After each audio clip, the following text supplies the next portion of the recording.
So a couple of weeks ago, I was preparing for a shoot, of course, packing my bags. And this particular shoot was an interior shoot. And well, if you're not familiar, I do landscape photography as a passion. I do architectural photography and I do commercial interiors. So I was preparing for an interior shoot and I had just come back from Bangkok.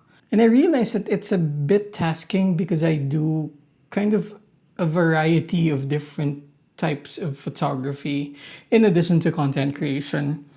And I realized that I bring a different set of gear for each one. So as I was packing my bag, I realized that there are a set of accessories and pieces of gear that I would bring to every shoot. And they're basically the overlap of everything because I have to bring them in any kind of photography shoot that I do. And so I would like to call this my non-negotiables. And I would even say these are my everyday carry stuff as a photographer. So in this video, let me talk to you about 5 different accessories that are non-negotiable to me for every kind of shoot.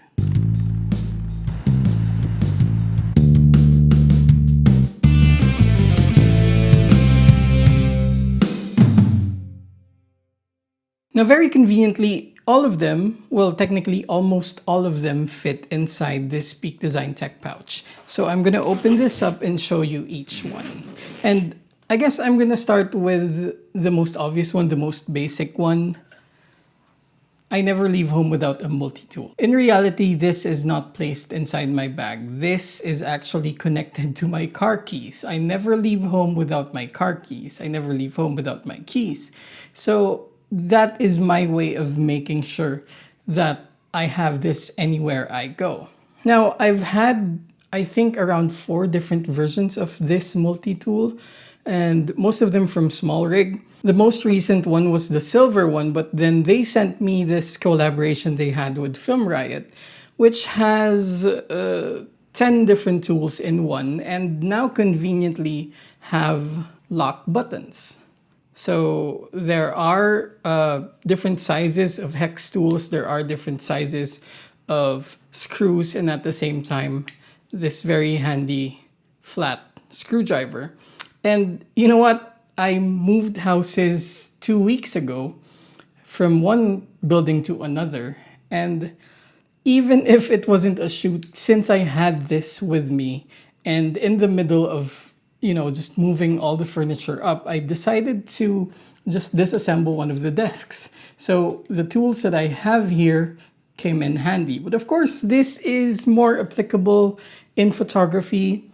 Number 1, to tripods. You never know when you have to loosen or tighten one of the screws on your tripod. Or at the same time, I always have either an L bracket or a rotating mount. And I would always need one of these to make sure that they're placed properly, or if I do ever have to remove them, then I always have the tool for it. I don't think I need to expound any further on the importance or the benefits of having a multi-tool. There are different sizes, but I think this one is the most complete in terms of the variants, at least for what we use for photography and videography. Now, the second is actually a pair of accessories that have very similar purposes, but also have unique applications. The first one is, well, this. And the second one is this. So this first one is a battery case. It takes in 2 NPF Z100 batteries. And this is a battery case as well, and it takes 3 NPF Z100 batteries. Now, what's the difference? This is the one from Nomadic. It's made of, I think, synthetic leather and nylon, and it has space for 3. It's a very straightforward but good-looking battery case. And this is where I would put my batteries before I would use them. Now, for example, I've used them up. Put this back here. This is the ISDT NP2 Go.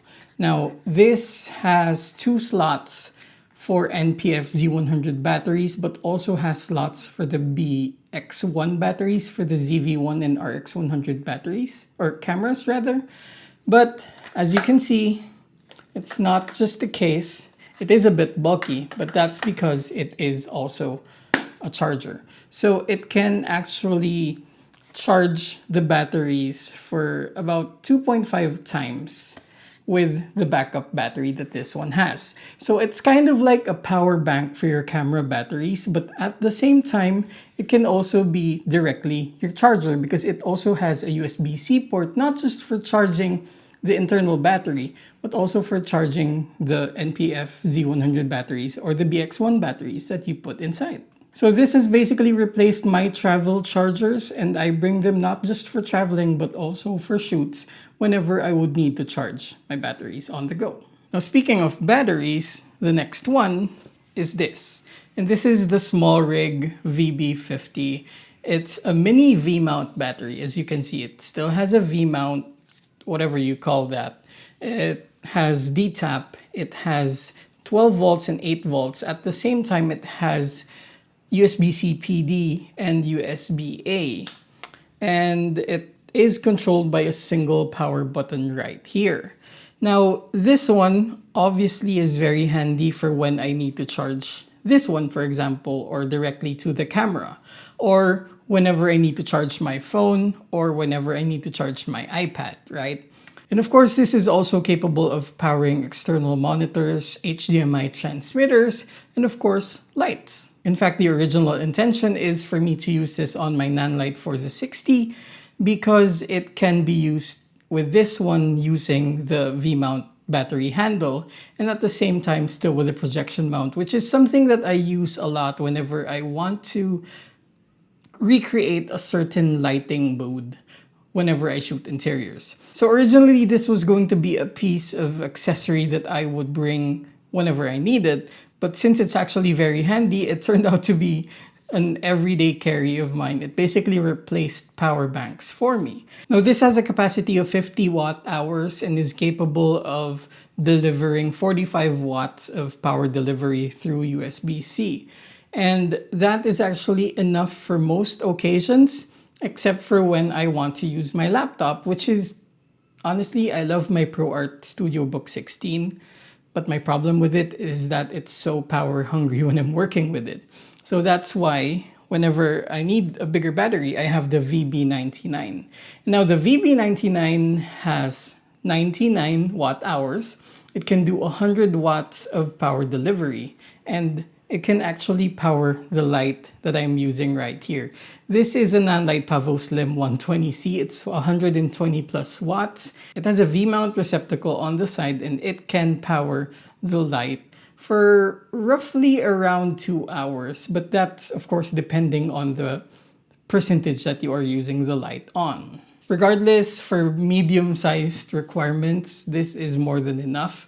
But for whenever I need to use bigger equipment, bigger lights, or my big-ass laptop, then I can use this. Now the fourth non-negotiable is this little thing. I even forgot what it's called. It's the Nightcore BB Nano. And obviously, this is a USB-C charged blower.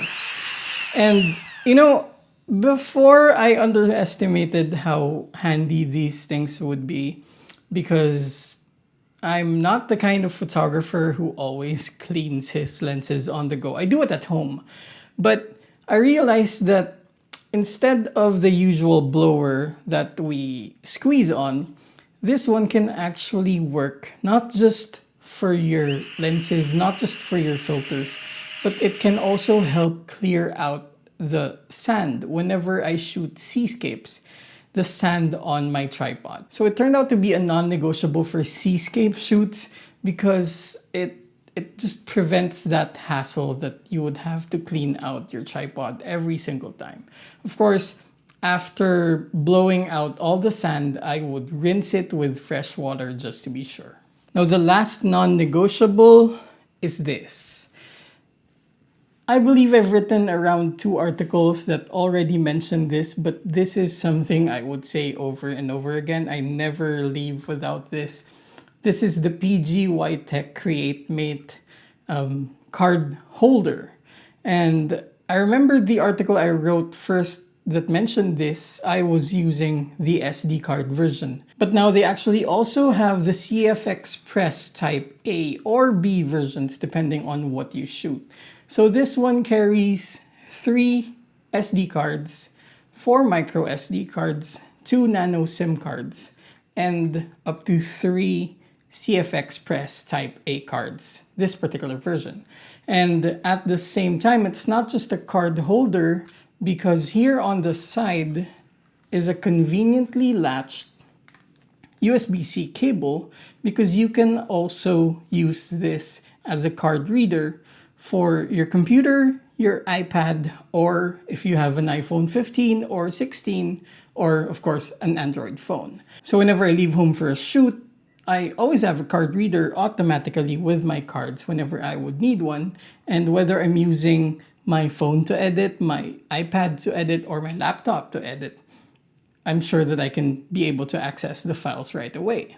And yes, there we go. There is no conclusion to this list. There is no moral to this story. This is just a bunch of accessories that I would always bring wherever I go, wherever I will be shooting. And yeah, these are just suggestions. If you find any of them useful, then I did put the links on the description. And yes, I am now an Amazon affiliate, and you're gonna be able to buy me a few cups of coffee if you ever use those links. So thank you. But yes, I do hope that this quick list of accessories will be helpful to you, just in case that you are actually in need of some of them. Because honestly, the convenience that most of these have afforded me ever since I got them are now basically changing the way I shoot and the way I prepare for a shoot.